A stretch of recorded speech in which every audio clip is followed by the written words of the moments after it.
Tasavvur qiling, ushbu xonadon sizniki va siz anchadan beri aynan mana shunday yashil tabiat sizni xonadoningiz ichida bo'lishini niyat qilgansiz.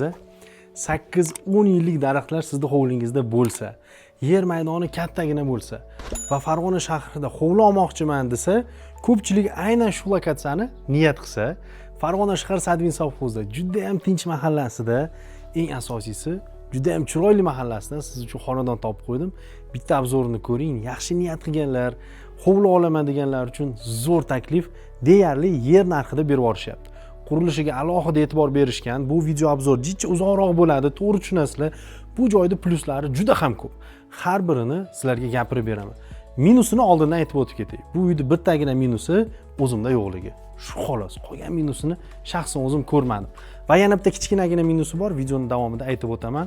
Do'stlar, biz xonadonimizda obzorini boshladik. 11 sotix yer maydoniga ega bo'lgan ushbu chiroyli xonadonimizga bitta e'tibor bering.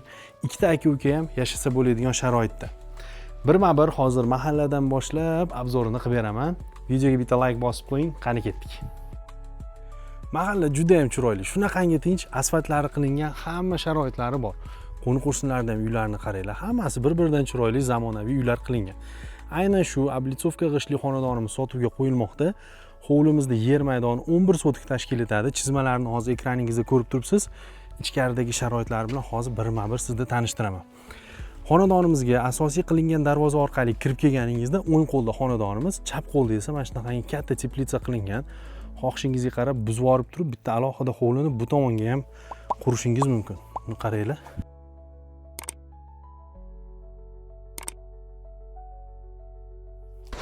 Juda ham chiroyli sharoitlar qilingan. Xonadonimiz o'ta go'zal holatda qurilgan. Endi xonadonimiz to'liqligicha pishig'ishda qurilgan. O'rtasiga Penaplex bilan uchepleniya qilingan, ko'rishingiz mumkin va ko'rib turganingizdek bir g'ish oblitsovka g'ish bilan o'ralgan. Bu degani fasadga hech qanday ishlov berish shart emas, uzoq muddat saqlaydi va devorda qalinligini qarang. Ichki devorlar ham 1,5 g'ishda urilgan. Xonadonimizda hozir birma-bir sizga planirovkasini ko'rsatib o'taman. Xonadonimiz ichiga ham kirib keldik. Kirishingiz bilan kattagina hovl qismini ko'rishingiz mumkin. Qaranglar. Juda ham chiroyli sharoit qilingan. Endi birma-ketin xonalarni tushuntirib o'taman. Chap qo'ldan boshlaymiz. Birinchi xonamiz ko'rib turganingizdek oshxona. Oshxonaga alohida tashqaridan ham kirib chiqish imkoniyati mavjud. Mana bu yerga oshxona mebelini joylashtirib, o'rtaga 6 kishilik stol qo'yib bemalol foydalanishingiz mumkin bo'ladi. Keyingina hovl qismi, o'rtadan lestnitsalar qilingan. O'ng qo'ldagi navbatdagi xonamiz. Mehmonxona qilib qo'yishingiz mumkin, xohishingizga qarab. Bu xonamizga ham tashqaridan kirib chiqish imkoniyati bor.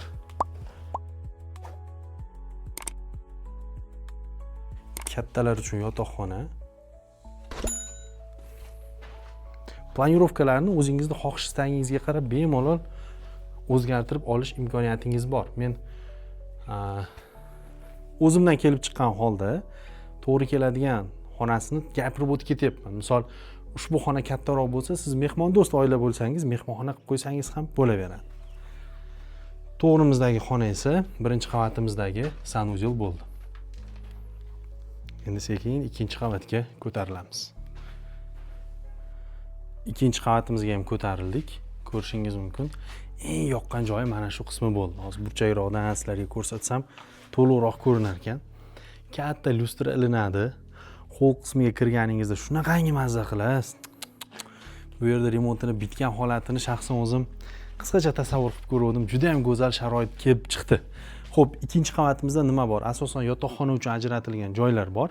3 ta yotoqxona qilingan, jami 4 ta xona mavjud. Bittasini xohishingizga qarab sanuzel qilib olsangiz bo'ladi. Yo'q, tepa qavatda sanuzel qilmayman desangiz, 4 ta yotoqxona mavjud. Pastdagi sanuzeldan bemalol foydalanish mumkin bo'ladi.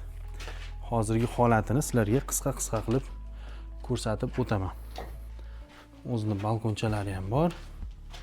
Ko'rishingiz mumkin.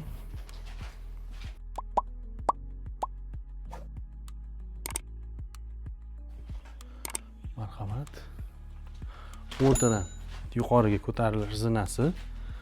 Bu yerda yana bitta xona joylashgan.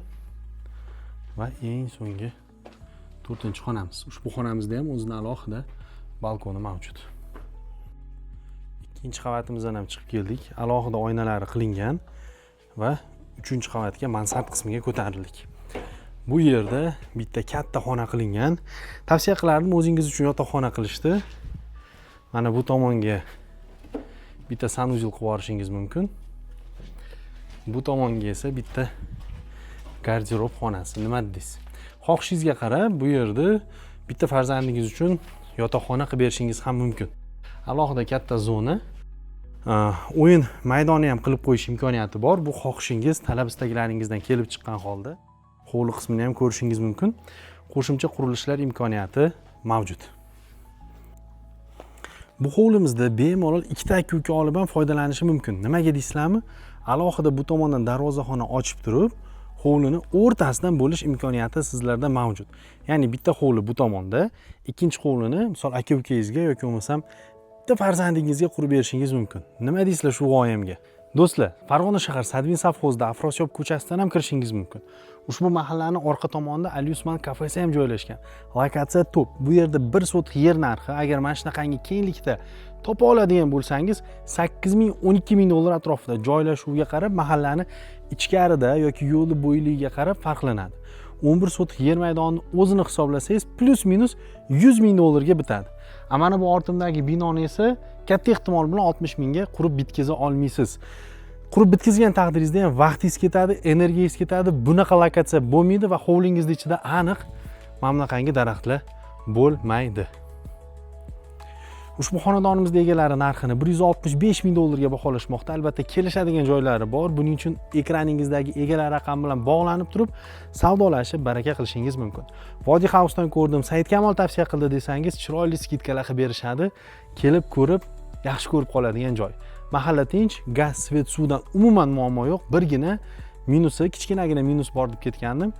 Mahallaga kanalizatsiya hali kelmagan ekan. Sog' bo'linglar, salomat bo'linglar. Bizni kuzatishda davom etinglar. Videoga like bosib, mehnatimizni qadrlab, bizni podдержка qilganligingiz uchun kattakon rahmat.